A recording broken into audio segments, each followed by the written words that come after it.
What's up, guys? Today I'm gonna show you the strongest mage build and possibly the strongest build in the game. It is capable of dishing out hundreds of billions of damage. It's possible to make the build do trillions of damage, but as you will see, I focused more on utility. We will have a lot of movement speed. So after the introduction, I'm gonna show you what's going on and how to make it.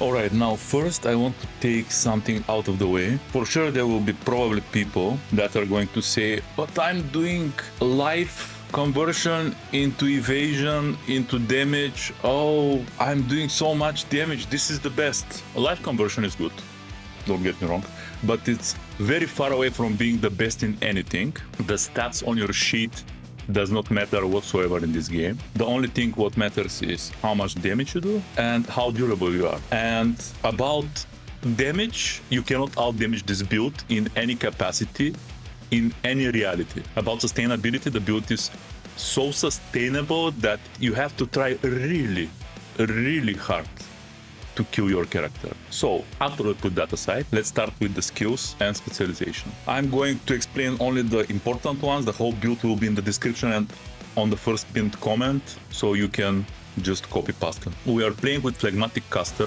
mainly because of this ability. Inner Fire 50% damage, but more importantly, Inner Fire now rotates on the same orbit. That means it becomes one circle like a vortex. And it's really important. The normal Inner Fire is not even close of being so powerful. The other important thing here is Phlegmatic Scour for emblems. That's to accommodate for a certain skill on the book. I'm gonna show you later. And here we have 30% cooldown reduction and minus life multiplier. That's gonna help us with the regen. Next skill is Ray of Obliteration. We are using a clone with that. The most important thing is this ability basically. Our clone will be proccing Inner Fire for us. So in Forge, for example, or other content, you can just drop one cloning and that cloning will create Inner Fire charges until you reach maximum, and it will keep it that way. Also, we'll proc Ancestral Strikes, which are very important for our damage. You're gonna see later. So yeah, basically we are playing with Ray of Obliteration just because of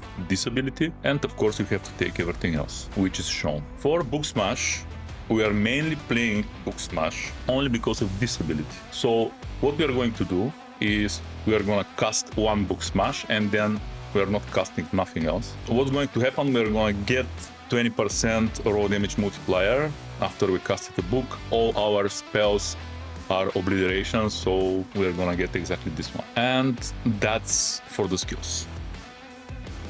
Now, items, Reaper, Ultimatum. I'm gonna show you how I'm using the unique abilities that are on the items, and the build with everything will be available on the description and the first pinned comment. Now let's start with the amulet. Legendary effect is we are transferring our raw damage into Reaper damage, which will also benefit our Reaper. You're gonna see later. Next one, Inner Fire max charges. We have some life regen here and there on the items, because Inner Fire cannot life steal, cannot life on hit, life leech whatsoever. So we are compensating that with life regen, and it works flawlessly, believe me. Next one is whatever Inner Fire deals critical strike damage, it grows up to 10 times, dealing increased damage. Incredibly important. This one, Ares Unbreakable Barrier, almost in every build, like I explained in the last video. That one is interesting. This normally comes from Cape. What it is giving is whenever you crit, you are getting avoidance stack and 5 when you deal Ancestral Strike damage. You are going to do a lot of Ancestral Strikes with your cloning, and you are going to crit all the time with your cloning and Inner Fire. So we are at 89 evasion. We are gonna be at 100% evasion almost all the time. We are making those stacks like in a split second with the speed of light. So you are gonna see for yourself. The boots, again, in almost every build, sustainability. This one is very important for us. Whenever you do Ancestral Strike damage, and your cloning will do Ancestral Strike damage, you're gonna get Inner Fire max charges, and it can stack up 20 times, which is very beneficial. This one is from Helmet. it basically doubles our damage. It is amazing. I put it wherever I can in every build if it's possible. If I'm doing indirect damage, of course. Indirect damage is everything else other than your primary and secondary skill. Midas, obvious, not gonna change that. And here we have max Reaper damage multiplier. As we said, we are converting everything to Reaper. So that's for the legendary effects. Our Reaper is the primordial stuff of concentrated strength. Inner fire damage, even more inner fire damage based on your Reaper damage, and we switched everything to Reaper damage. Primordial benediction, inner fire max charges multiplier. We're going to have 176 inner fire charges. Believe me, you can do way more, but I decided that it's not needed. So you can go for trillions of damage. I left also on the items a lot of graphs available for you. You can ramp up your damage tremendously. But again, even like this, it's out damaging everything I have seen. Maybe there is something that I haven't considered. I'm not so arrogant, but from what I have seen, nothing comes close to the damage of that inner fire build. Not even close. The ancestral skills that are granted are fast expansion and concentration. Both are really good. Fast expansion we are using for nether farm. You just press the button 1, the button 2. You have 6 charges. That's more than enough to destroy all the nether. That's about 1% of our strength. And for the other content, you're using cloning, and we are going, for example, in Forge, we are going for full power. The Ultimatum is flawless power, critical strike damage with activation of Astorius, Rune of the Sword Temple, and Hagen. This time I'm using Hagen. You can use Beigard if you want. And that's everything you need to know about items, Reaper, and Ultimatum. Now for the attributes and the passive skill tree.